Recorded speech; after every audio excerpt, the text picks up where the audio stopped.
Hello there guys, and welcome to another one of my reviews. Today we're going to be talking about the brand new Dacia Logan. I came to the Carpathian Mountains to test it out, and I have to say I'm quite impressed by this really cheap car that you can find on most markets under 10,000 euros easily. So this is the new Dacia Logan. It's basically the same car as the Dacia Sandero, which is more famous in certain parts of the western part of Europe. And this is like a low, cheap, entry-level car for many markets. You'll find it sold in Brazil or in India or in Russia under Renault badging. But this is a Romanian car made by the Romanian manufacturer Dacia. So what is it? It's a sedan. It's a 4.6 meter long sedan with the Renault Clio platform underneath it. For the new generation, it got new tech. So the new platform from Renault Clio was needed. The CMF-B platform was needed to give it a more modern feel. So it has a new suspension setup, it has a new interior, it has new tech, and I'm going to cover all of that later on. But first of all, let's talk about the design. Personally, I actually like it. I think it looks really good. I think it brings the Dacia brand into the 21st century. And I love the way the headlamps look first and foremost. I know a lot of people will say they are copied off Lamborghini, but you know what? They don't have exclusive rights on the Y letter, okay? So we have a Y letter in the headlamps that's lit up by LEDs. We have LED technology in the headlamps. We have LED headlamps for the first time on a Dacia, and they work great, but I'm going to talk about later on. So I love the way the headlamps look. The whole front end feels massive and bulky and aggressive, and I think the car has a lot of potential. If you lower it a bit and mount bigger wheels, I think it could look really good. But most customers buying a Dacia won't be tuning it, and they won't be lowering it, and they won't be fitting larger wheels. So the designers had to keep that in mind. They had to create a car that's cheap to run. So the biggest wheels you can get on this car are 16-inch ones, but standard it comes with 15-inch wheels. From the sides, we have a lot of creases that create a certain character, and it's not a boring car to look at. We have a character line going down the sides and all around the car. We have big windows all around, a tall greenhouse, which creates the impression of more room inside. And the door is actually quite big and opens quite wide, so the access in and out of the car is easy to do, and the same can be said in the back.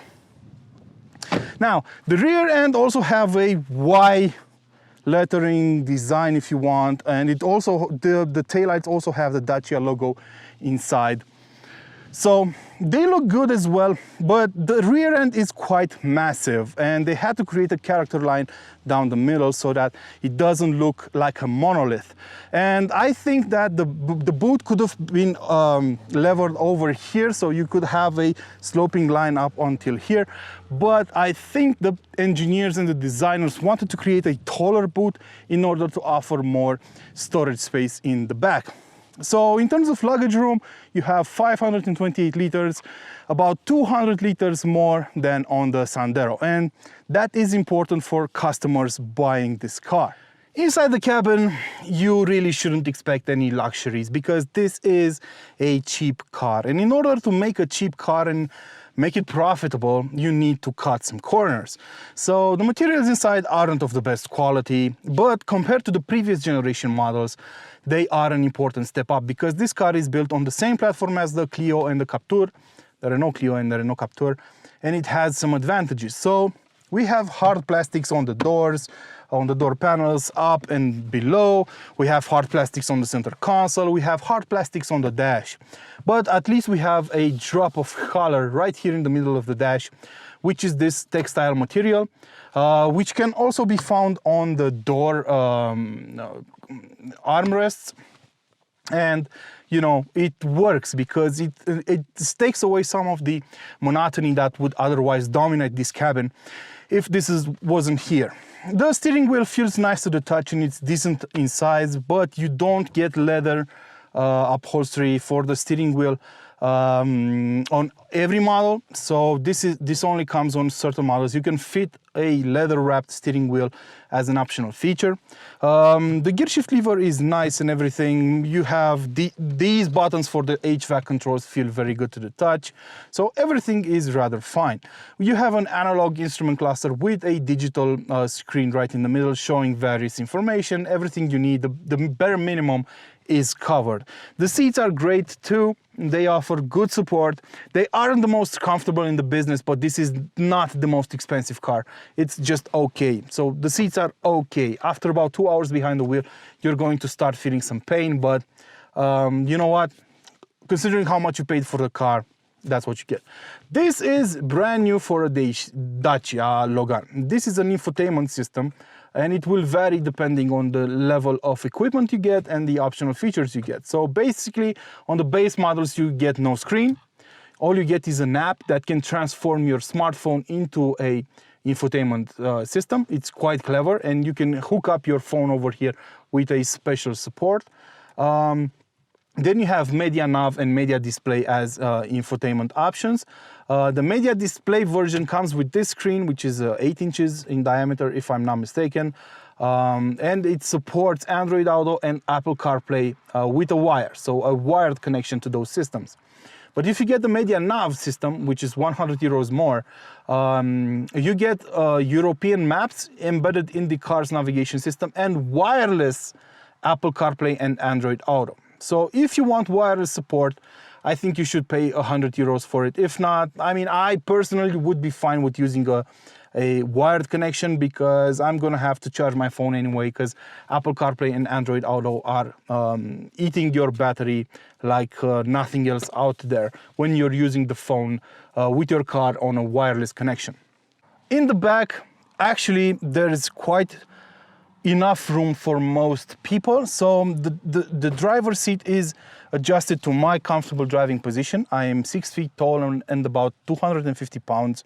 And I actually fit in the back. There is barely enough room for my head, but I do have enough room for my legs. Now, this being a top-of-the-range version of the Logan, we have extendable trays here in the back attached to the seat backs of the front seats. They will come in handy, I guess, at some point. And if you don't want to use them, you just fold them like this and you don't use them. But it's a nice touch from Dacia to come and meet its customers in terms of ergonomics and practicability. So yeah, it's a decent amount of room over here. The plastic materials on the doors are just as bad as on the front, but the armrests lack the textile material we saw on the front armrests. So it is what it is. And for 100 euros, you can get electrically adjustable rear windows, which is yet another plus. And the seats are quite comfortable. They'll be fine on longer trips, but you'll probably want to take a break every 2 hours or so. When it comes to driving the new Dacia Logan, it depends on what kind of expectations you have. You can't really ask this car to be sporty in any way because it wasn't meant to be. It was meant to be a simple point A to point B transportation mode, and that's it. But compared to older generations, you can really feel the upgrades because this car, as I said, uses the CMF-B platform that the Captur and the Clio use. And that can be felt especially in terms of suspension because the suspension soaks up the bumps really well and it's very well muffled out. It isolates the noises really well. And the fact that you have chunky tires on it because of the rather small 16-inch wheels really helps out a lot as well. So it's a very comfortable and quiet ride overall. The noise is kept at bay rather decent at speeds up to around 100 kilometers an hour. Over that, you're going to start feeling some road noise into the cabin, some tire noise, some wind noise, but it's fine. It's not that bad as you would expect. It's decent. And now let's talk about the engine and gearbox combos. So it will depend on the market you're in right now and where you're watching from. The entire engine range is made up of one engine. It's a 1 liter 3-cylinder power plant that has various levels of power. So the cheapest one and the least powerful one is a naturally aspirated 1 liter mill making 65 horsepower. And I really wouldn't recommend that engine. It's just way too bleak, unless you're driving only around town, and that town is not San Francisco, because you won't be able to go up steep hills. You should get a different engine. And by that I mean the turbocharged version that has 90 horsepower and 160 Newton meters of torque. That's the one, that's the bare minimum I would get. But in some countries you will find this car with LPG. And the car can be fitted from factory with an LPG installation. So that means that you would get an engine, it's the same engine, but when it runs on LPG, it has 100 horsepower and 170 Newton meters of torque. And this is the engine I would get. In terms of transmissions, you only get 6-speed manual gearboxes or CVT gearbox, automatic gearbox. The main issue with that gearbox is that you cannot get it with the LPG engine. So you have to choose, you either get the LPG engine or you get the automatic gearbox. You can't have both, which is a shame, because I'm sure that the car with the LPG system and the automatic gearbox would have been the best buy in most countries. And the one we're driving today is the LPG version. It's called ECO-G, and it has a manual 6-speed gearbox. And it works really well. I mean, I can't really complain. 100 horsepower, the car has almost 1.2 tons in weight. It's good enough. 170 Newton meters of torque. The engine feels okay. It does hesitate at times under light acceleration. I don't know why.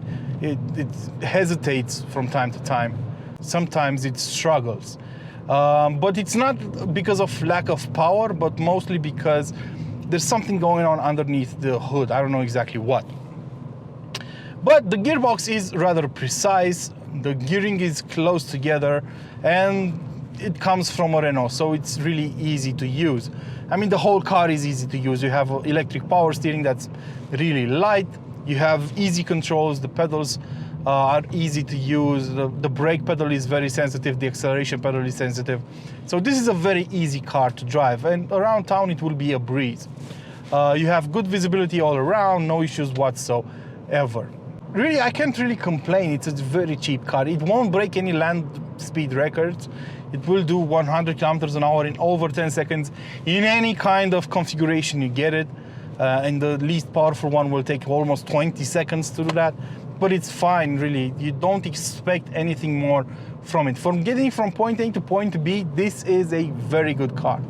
And I like the fact that it has a tall ground clearance, which means you can cover rougher roads easily. And that has been a feature on the Logan for quite some time now, because Dacia knows its customers and knows this car will be used in a variety of scenarios, including mild off-roading, like really bad roads.